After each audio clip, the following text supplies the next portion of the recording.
Ladies and gentlemen, you're watching GEEKCASTER. This is the after show. I'm Michael.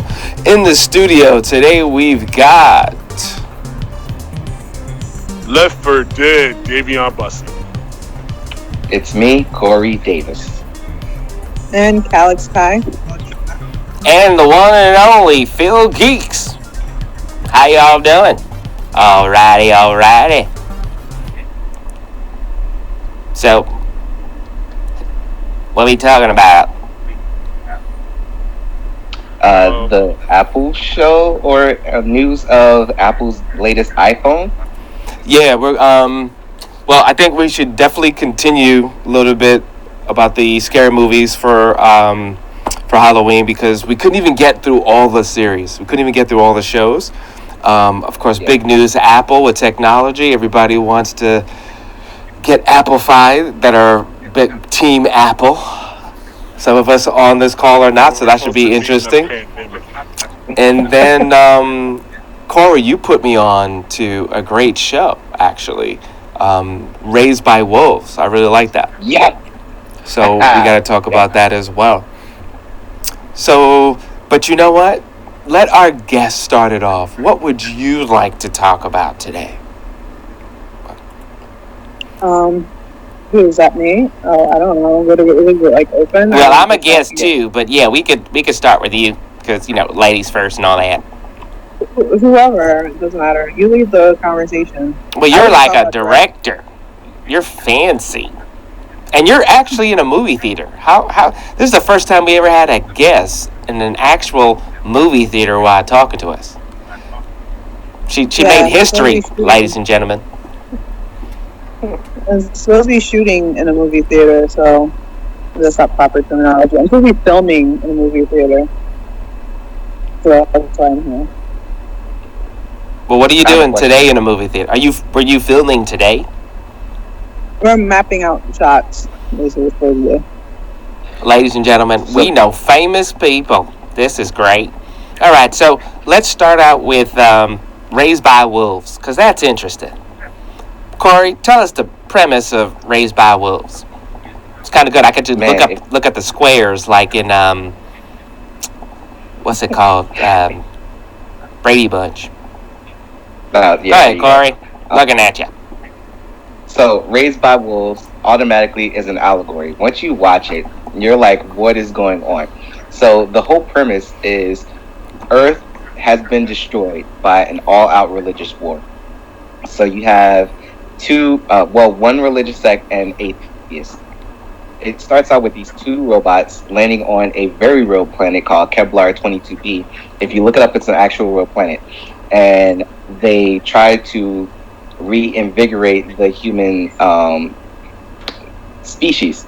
So they take frozen embryos and then they rebirth humanity, and they try to raise them atheists because the whole religious section destroyed the earth.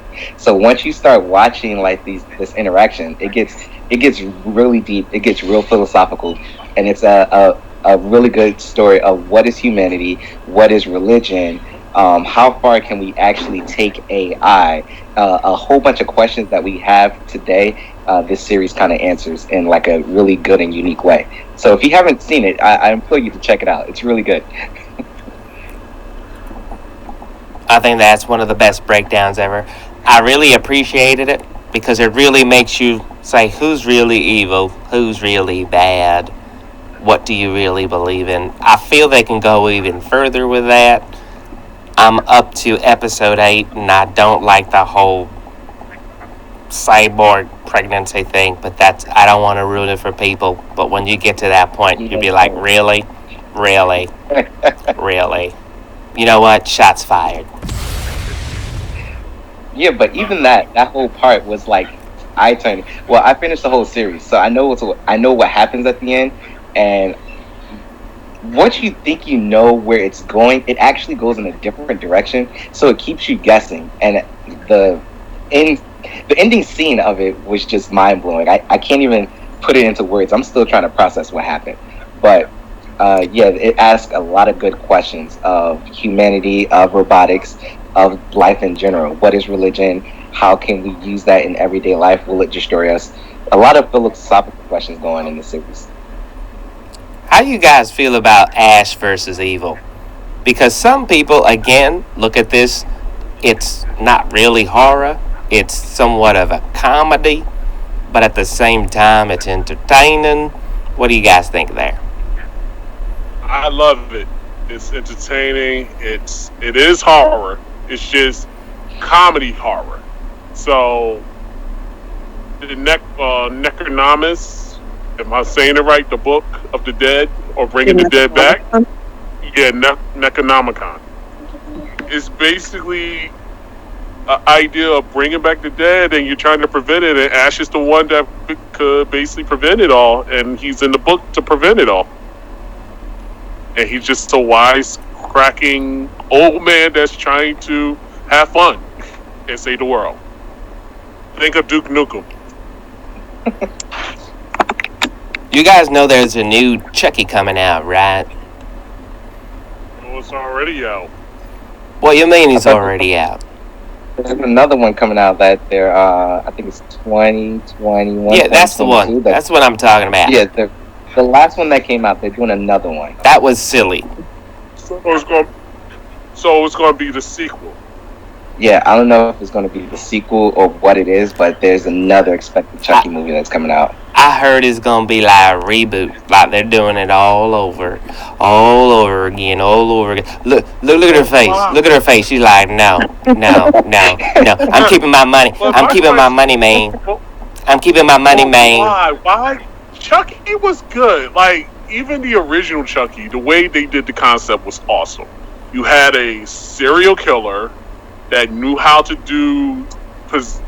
know how to basically set his soul into a doll. And he kills people as a doll. Then the remake happens, and they did something when it came to technology and how technology could basically manifest itself into becoming evil or learn to be evil and basically take over certain things. I think the remake was good too, but not as good as the original Chucky, though. Oh, it's actually not going to be a movie. It's actually going to be a show. Making it into a series. But which one? Are they going to do the remake, or are they going to do the original Chucky? I don't know. Well, if they're doing a show, they're going to have to start it from scratch. They're going to have to just reboot the whole thing. Yeah, it's called Child's Play, and they delayed the shooting, so they won't start shooting until 2021. I think these are they going to do a technologically driven Bluetooth Chucky or like a regular doll Chucky. They'll probably do the Bluetooth. I think people would try too hard to make things scary without a real understanding. Like it's like very cheap. Like everybody has something Bluetooth, the Alexa and all that other stuff. So they're like, oh, what if this thing is Bluetooth?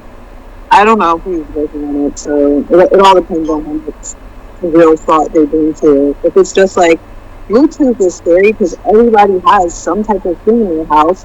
And they make it very cheap, because I feel like that was really good with the first one, and it was the first one, the remake. And the remake, I don't remember much about it outside of I didn't really like it. Like some things, I'm very story driven, so if something in the story doesn't make sense, it doesn't have to be perfect, but just certain things. I think there was like a thing where he gave a gift to his neighbor or something. It was just like stuff that just was nonsensical. I think when the neighbor was killed, it's certain things. That was what it was, because the cop, he was friends with the cop was like mean, and then inexplicably became kind, and it just didn't make any sense. Yeah, it tends to happen. But it is what it is. I'm not like a huge Chucky fan, despite having a doll. Actually, really like. I just like items like that. I'm more of a Freddy Krueger fan. All right. I have a question. Yeah, what's your question, Corey? This goes to Kalyx. As a director, what would you do to improve Chucky to be received more to the modern audience? Oh, that's a good question. I've never really thought about it. So off the top, I don't really. I'm really not sure. I probably would go darker with it and less comedy. And less comedy focused. But I don't know that I would go the the Bluetooth route. I really don't. I think maybe a good plot, this is off the top of my head, so I don't know if it would really work, is because Chucky's so ingrained. Like, I work at a haunted house, and I'll carry the Chucky doll with me, and people of all ages get excited to see him, and they remember the doll. And it's like he's really held true, you know, standing the test of time, even as the movies have gone more like just for fans. So if you had something where he was something from the past, and you know, like we used to do Bloody Mary and all these other things, he did certain things that would drudge him up. I think that would probably be cool. You know, keep him kind of like how he is. But you know, people have the ability to conjure him up today where he is as he is, and then he himself, because he was a human, he can utilize a lot of this technology and different things to get about and do different stuff, you know. So that's off the cuff, but I never really thought of what we doing with you. Oh, yeah, that's good. Fine tune that. I think it'll be a good movie. I vote you for the next director. Can I be Chucky? I have a question. Oh wow. Yeah, this is for everybody. Who has a fear of Ouija boards?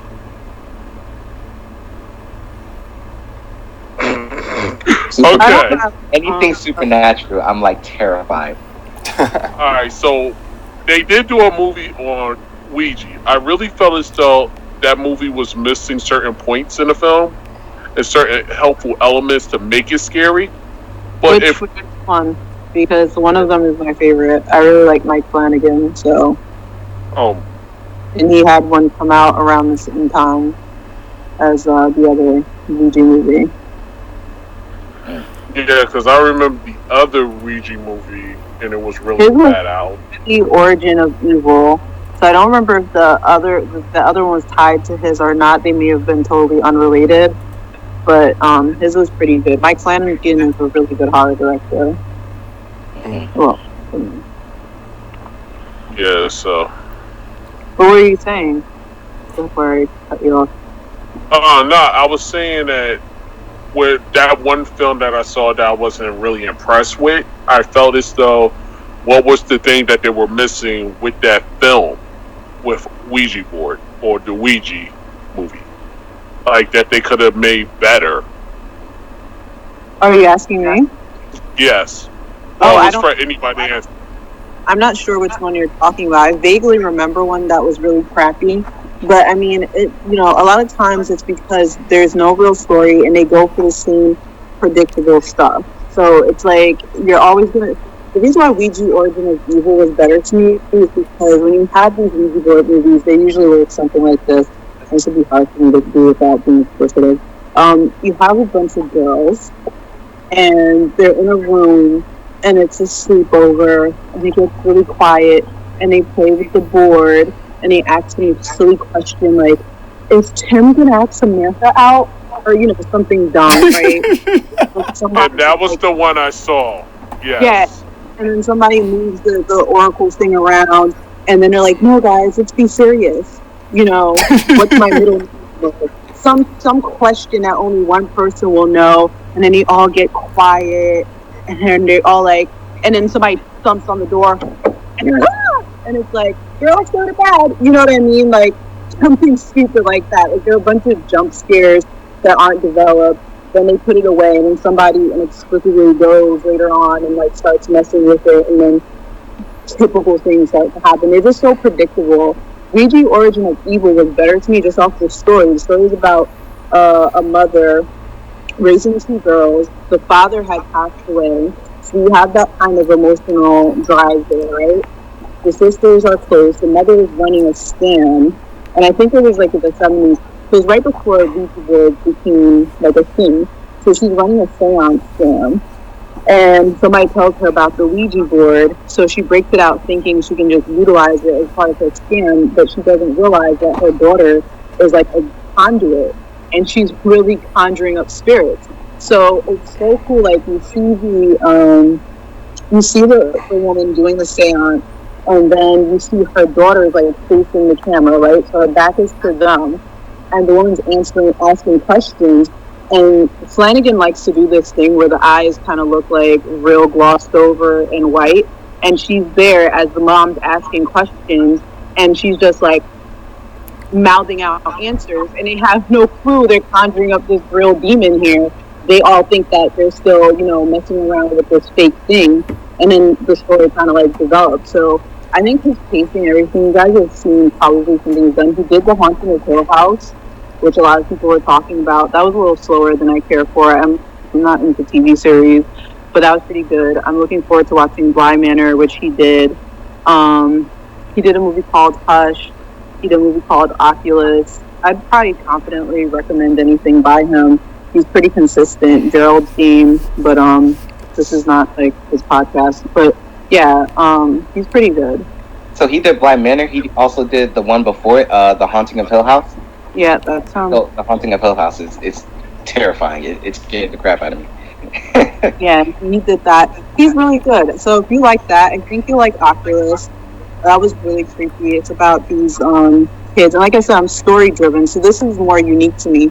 It's about these two kids that when they were younger, their dad bought a antique mirror for their house, and the mirror is also like some type of thing connected to the spiritual world. You never really find out the origin, but it does subtle things, like it starts to zap energy from like the plants, so the plants start to wither. It starts to zap energy from the dog, and it starts to mess with like the parents' brains and stuff. The dad goes crazy, and I think the son trying to defend his sister ends up killing the father. It's not like a twist. So we pick up where the little girl has grown up and she's vowed to get back revenge on this mirror. And she took a job as an antiques dealer, and this mirror comes up again for sale. So her brother was in jail, and he's our psychiatric ward, and she forces him to stay with her in the house. And they try to fight the mirror, and Flanagan's so good at going back and forth. So while they're in the house where the death occurred, right, you see the past and the future, kind of like he did with Hill House or whatever. You see the past and the future at the same time, kind of alongside each other, but you never get so pulled out of what's going on currently that you get lost. And if anybody saw the trailer, he had this one thing where the girl is there and she bites into his apple, and then you see her face change, and she's like trembling, and she pulls the apple away, and it was a light bulb, and you see like all the blood and stuff. Like he's really good. I actually did see that, and I was just dissatisfied with the end. But I think the concept was great. But it was like, really? That's where you're gonna really? So I gotta say, for great theories, great stories, but bad endings, shots fired. Okay. All right. So let's talk about something that we know that you're super afraid of. And that's the apple.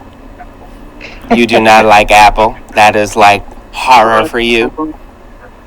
So Apple has decided in their evil wisdom to release 2 new phones immediately, but really they're releasing 4 new phones. But let me tell you something. The actual operations of those cameras are going to twist the game for photographers and anyone else that really wants to film, whether it's filming or photography, because those cameras are so amazing. They really twist your arm to really spend $1,500 by the time you pay taxes and bill things around it, and I'm upset. But I still think they're great. But what do you guys think? I don't know much about the specs of them, so not really super into it. Well, you already know I'm not an Apple fan. I already shot a movie on my Note, so I'm sure like Samsung is not very far behind whatever Apple, is bringing out. Corey, I know you're a tech man. Apple has always been ahead of the game when it comes to photography. This new iteration, I mean, I can't wait to see. Like, just looking at the specs of it, it looks like it's already a powerhouse, and it's actually taking phone photography to the next level. Like you could already do half the things you could do in like a Nikon or a Canon on just your phone with Apple, and the pictures turn out great. You don't even need Lightroom or like some type of touch up. It'll be something to watch. I'm more of a Galaxy Note user myself, so I like their phones, but Apple hasn't beat, like, hands down, bar none. Yeah. Dayveonne? I am not an Apple phone fan. I'm more of a MacBook Pro and all that other stuff. I'm a Samsung person, just like Teresa. I mean, so I'm a person that deals with just my Samsung phone. You'll never see me with an Apple phone. It gotta be something big for me to actually have an Apple phone. If Apple, I used to have an iPhone. I used to be Team Apple, but then I discovered the Note 3, and I've had every Note since then. If Apple actually comes out with a stylus, or have a usable interface that I can actually use and change to my liking, then I'll go back. But at this time, I think the following of Apple is just so huge that this new iteration of iPhones, they're actually not coming out with a charger. When you buy the phone, you're just gonna have the phone. Yeah, that's what I heard. Like, it's coming, whatever. Right, but it makes sense because most people already have like 1,001 Apple chargers. Why do you need to get another one when you get your phone? Like, because they break. I mean, the least you could do for the exorbitant price of phones is throw in like the extra stuff. It's not like you can't ever use another charger. You know what I mean? But those chargers actually hold up. Like, most people have like 3 or 4 Apple chargers anyway, and they've gotten it when they had like the Apple 5, when they started using the new Lightning cord, and they're not updating it, and people already have like a bunch of them. So why should they include it when people have an abundance of them already? But it sounds like great logic, but I'm still in a business meeting with like, let's just get more money and not give them anything. Right. What do you guys think of the HomePod? Because I could see those being very useful. Like, for instance, you're able to do intercom.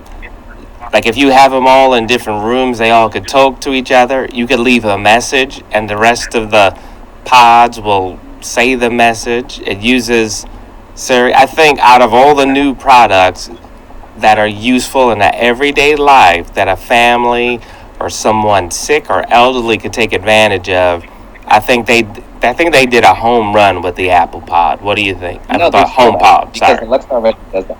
Google Alexa already does that. If you have an Alexa, that already happens. If you have Google Home or any of the Alexa products in your house, you can transmit to all your devices in the house. And now Apple is just jumping on that bandwagon. So it's not something innovative. They're actually taking from the market that already exists. Wow, you said that so smug.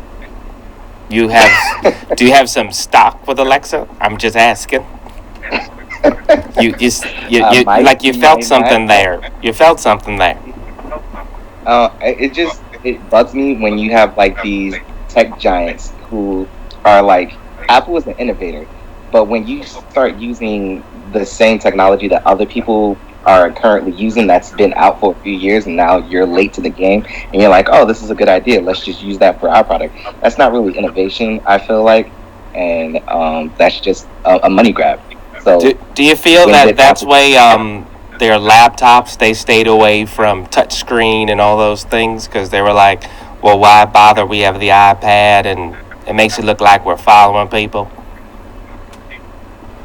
That, I think, yeah, that could be a part of it, but it also could be like they're still doing research and development, which I hope that they're doing, that will elevate something further than just having a touchscreen and just like a touchless keyboard. And they already have the touchpad where you touch like the black part, and all your volume buttons come up, your brightness comes up, so it saves on buttons. Everything's a touchscreen, so they could innovate something further than just a touchscreen and not use what's already on the market.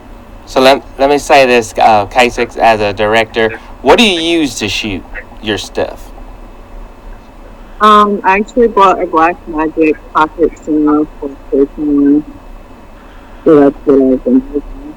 That's what I used on my last short. My first short I filmed on my Note 10 Plus. I couldn't really hear everything, but I believe you said you got a Black Magic Pocket Cinema. Yep, Black Magic, yeah. That's what I have. Do you like and that? That's what I filmed my second short on. My first one was on my I'm sorry, say it again. I said that's my first ever short was a year ago, and that was on my Note 10. Oh. So you're not, I guess, shooting on phones and other things like that? I'm not against it, but I don't think that's like the way to really go. Even though I know some people are doing it, because if you're doing something professional, you really need to understand a professional camera. I don't know how much of something really can do that's the same as a professional camera. Because cameras don't even do the same thing as each other. Some have different qualities, and that's what they're for, is filming. And if you want to submit your stuff to like even Netflix, they have specific cameras you have to use. And right now, none of them is like a phone. Now, can you, the Kodak, because you're basically talking about Kodak, you have to have the right Kodak for Netflix. Does your Blackmagic pocket camera have the right Kodak for Netflix? No, mine can't shoot for Netflix. I think their cameras are fairly expensive that you would use for Netflix, but I mean, at that point, you can rent. Like, once you learn the basics, you can rent a camera. Right now, I'm still very much a novice, so it would be a waste of money for me to rent a camera at this point, just for the sake of having it. All right. So what kind of zingers? What are we gonna talk about? We have like 2 minutes left. What y'all thinking? We can talk about. We can talk about. Oh, sorry. Go ahead. No, I was just saying, go ahead. No, you go ahead. Oh, well, I guess since it's Halloween, I'll just say who I think people should check out films by, since I like directors. So I would say anything by Mike Flanagan. I think James Wan is really talented. Conjuring 2 is really good. Insidious is a pretty good series. The last one was pretty awful, though. And I really like Osgood Perkins. He did Hansel and Gretel, or Gretel and Hansel. His movies are very slow, but I think they're pretty creepy. I really like him. He has to be like my favorite. I think Hansel and Gretel was not really a good movie, but he took it to another level, and he really salvaged something that was garbage, honestly. Did any of you guys see Gretel and Hansel? No, there's a movie called Gretel and Hansel. Yes, the last one she's talking about, I believe. I thought it was... No. I think he's talking about something else. I'm talking about Hansel and Gretel. There's one, Gretel and Hansel. I think there's a Hansel and Gretel, and then there's a Gretel and Hansel. Yeah, there's a new one that's a Gretel and Hansel. That one was very interesting. They definitely twisted things a bit. The ending's like, really? Interesting. I see what you're doing there. I see you, what you're doing there. All right, everybody give your social media. Dayveonne Bussey on all social media platforms. I am GT3. You can find me on Twitter, Instagram, and Facebook. I'm Corey Davis. And Kalyx, hi, on Instagram, KALYX, and IKAI, just for this space. You can call me Phil Geeks. That's Mr. GEEKCASTER. Just go to GEEKCASTER. I don't have my own social media. I don't do those. And you, Mr. Michael? Yes, you can go to Michael7Michael on IG. Please go to GEEKCASTER. Thank you so much for checking us out, and we will continue giving you that good stuff, that geek stuff that you love.